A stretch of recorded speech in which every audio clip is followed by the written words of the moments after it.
예, 안녕하십니까. 법학박사 유병태 법무사입니다. 자, 오늘은 여기에 있죠. 그 양영호 교수님 판례민법 강의 전공 31페이지입니다. 문제 2번.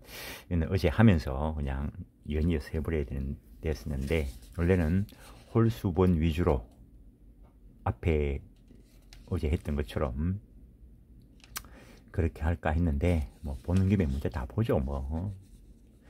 그래서 2번 이 답안지는 그냥 간단하게 하나 만들어 본 건데, 당연히 오른쪽 화면은 뭐 SNS 여러 곳에서 캡처로 올려드릴 거고,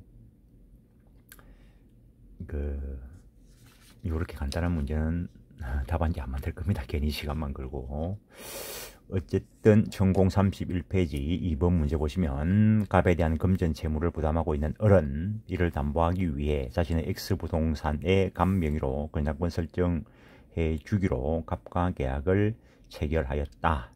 하지만 권장권 설정 등기는 채권자 갑이 아닌 제3자 병 명의로 마쳤다. 그 후 갑이 위 권장권 설정 등기에 대한 부기등기 방법으로 권장권을 병으로부터 이전받았다. 여기 선을 하나 껐으면 좋았는데, 그림 요 왼쪽 그림 봅니다. 시험 준비하시는 분은 이런 그림도 쉽게 그릴 수 있어야 됩니다. 그냥 옆으로 화살표 그리고 막 이래 하다면은 더 헷갈립니다, 이런 거는. 그래서 간단한 등기부 그린다라고 생각하고, X부동산에 대해서 우리 소유자인데 병에 대해서 권장권 설정 등기 해주기로 약정을 했는데, 갑에 대해서 권장권 설정 등기 해주기로 약정을 했는데, 병 앞으로 권장권 등기를 하고 갑이 부기등기로 이전받았다라고 했습니다.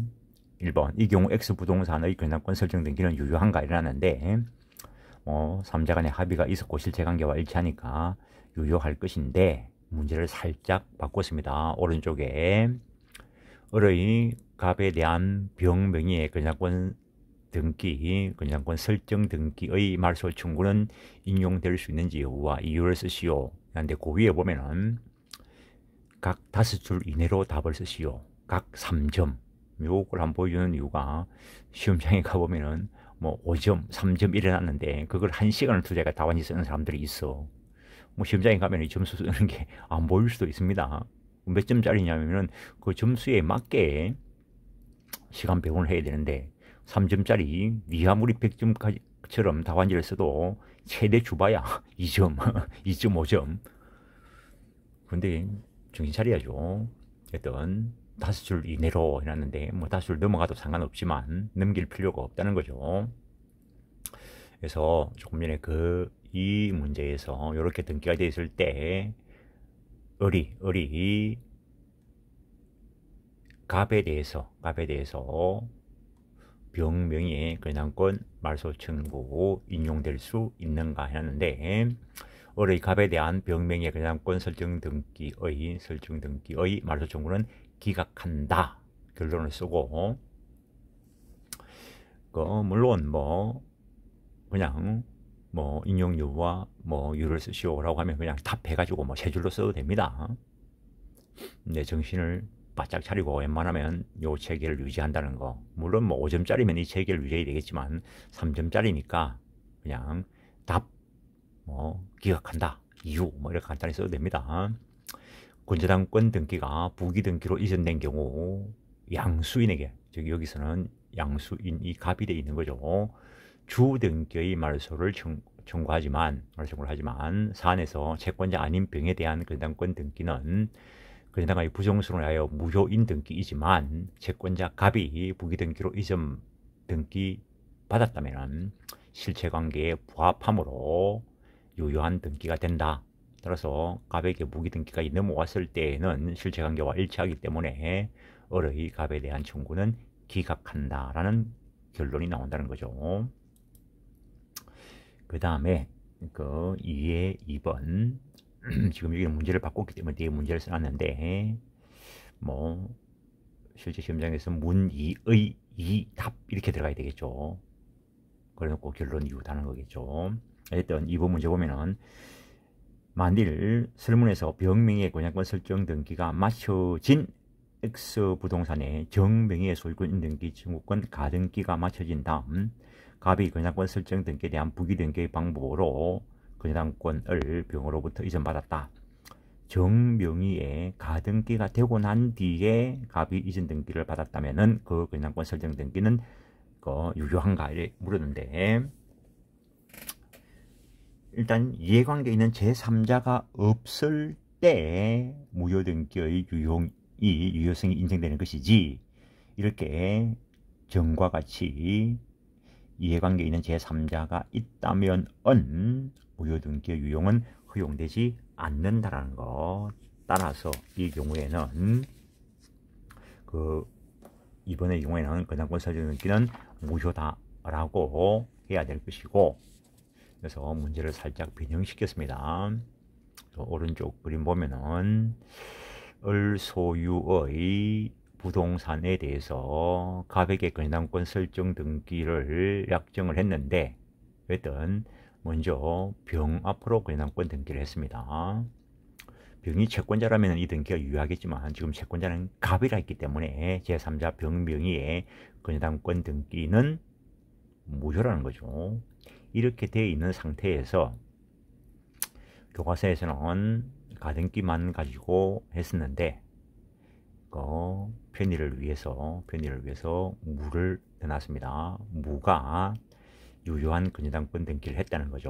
4월 달에 전후를 명확하게 하기 위해서 월을 표시한 겁니다. 그리고 정명의의 가등기가 있고, 그리고 난 뒤에 7월 달에 병 건양권을 갑이 부기등기에서 이전을 받았다는 겁니다. 이때 무의 갑에 대한 병 명의의 건양권 등기 말소 청구의 인용 여부와 이유를 쓰셔야 하는데, 무의 갑에 대한 건양권 설정 등기의 말소 청구는 인용한다라는 것 조금 전에 이야기했죠. 이해관계 있는 제3자가 있을 때에는 무효등기 유용이 그냥 허용되지 않는다. 그 제3자에게 대항하지 못한다는 거. 건양 등기가 부기 등기로 이전된 경우 양수인에게 주등기 말소 청구를 하는 바. 그래서 실제 시험장에 가면은 똑같은 말인데 한 번 더 써야 되나 이런 걸 고민하는 순간이 발생할 수가 있는데, 어쨌든 별개로니까 그냥 필체가 빠르신 분은 쓰시고, 위에 네 이거 안다 라고 이야기했으니까 줄이도 큰 그건 없겠지만 틀리지 않는 것을 한 줄이라도 더 써주는 거는 좋습니다.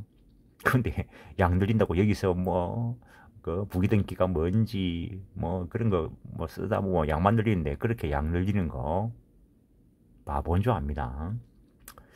무가 저당권을 취득할 당시에 병의 건양권 설정 등기는 부종성으로 인하여 이미 무효였다. 정 및 무의 등기가 설정된 후 갑이 부기등기에서 이전 등기가 되어도 이로써 갑은 이미 이해관계에 갖춘 정과 무에 대해서 대항할 수 없다. 따라서 무의 갑에 대한 청구는 인용한다라는 것. 참고해가지고 조금 더 써놨는데, 원시적 또는 후발적 무효인 건저당 등기가 부기등기에 의해서 이전된 경우에 부기등기로 이전받은 양수인을 대상으로 그 주등기에 대한 말소 청구를 한다는 거. 보무사 시험에서 이미 주관식으로 나온 적이 있죠. 이거는 등기법 속에서. 그래서 그 주등기가 말소되게 되면은 부기등기는 등기관이 직권으로 말소하겠죠. 등기를 외우는 사람들도 이해 안 되고, 등기를 한번 외워보지, 왜 외우지는가. 그 정도 하시고, 민법 법리를 정확하게 딱 꿰뚫으면은 등기는 눈에 보입니다. 근데 어쨌든 이런 식의 답안지는 가능하면 안 보여줄 겁니다. 한 번 주면 더 보여줄 수 있는데, 왜냐면은 결론 이유 쓰는 거 포맷 잡는 것 때문에 해놨는데, 그냥 한 줄로 답 인용한다. 왜냐하면 쭉 이렇게 써도 상관없죠. 보기 좋게 하라고. 채점하시는 분 놓치지 마세요.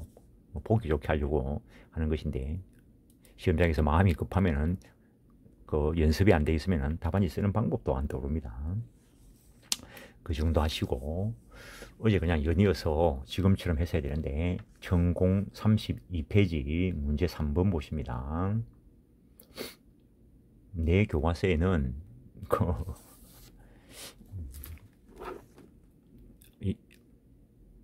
이렇게 그림을 그립니다.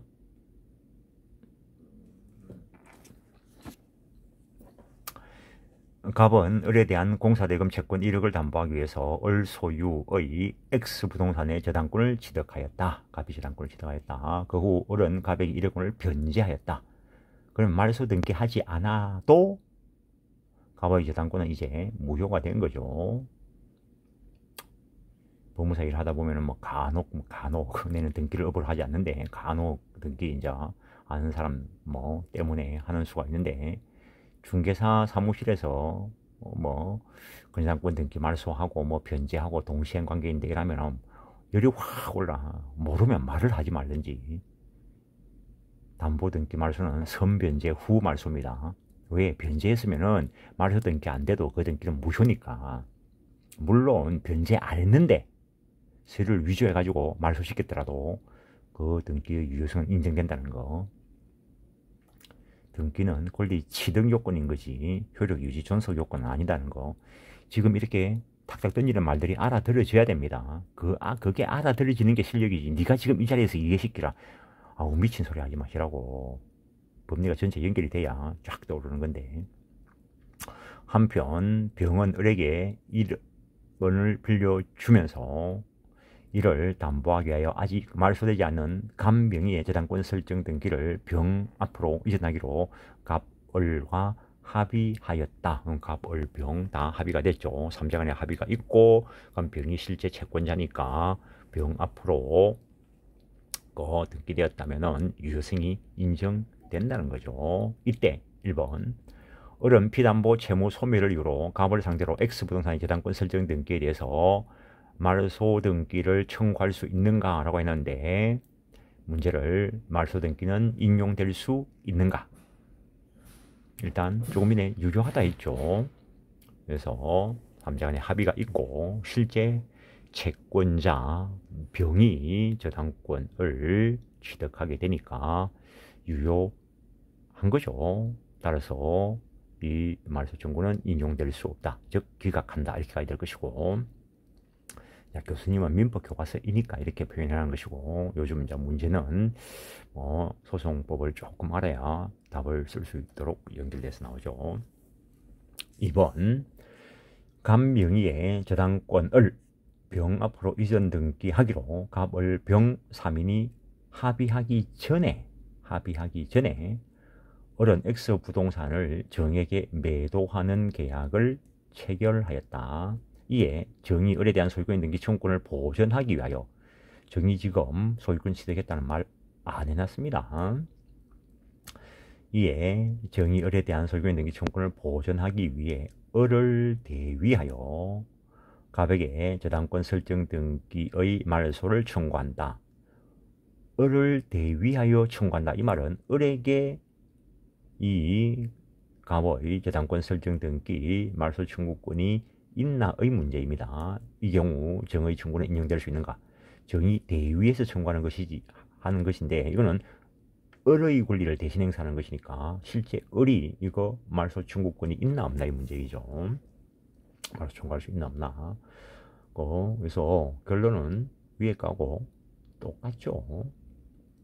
그래서 이거 실체관계와 일치하기 때문에 유효한 등기이기 때문에 정의 이 대위 청구는 인용될 수 없다. 즉 청구 기각한다 라고 가야 될 것이고, 3번 만일 실문에서 갑의 저당권 설정 등기가 병 앞으로 저당권 이전에 부기 등기를 마쳤는데 을이 갑의 피담보 채무 변제로 소멸하였음을 이유로 병을 상대로 말소 등기를 청구한다. 을의 청구는 인용될 수 있는가? 이미 3자 간에 합의가 있었죠.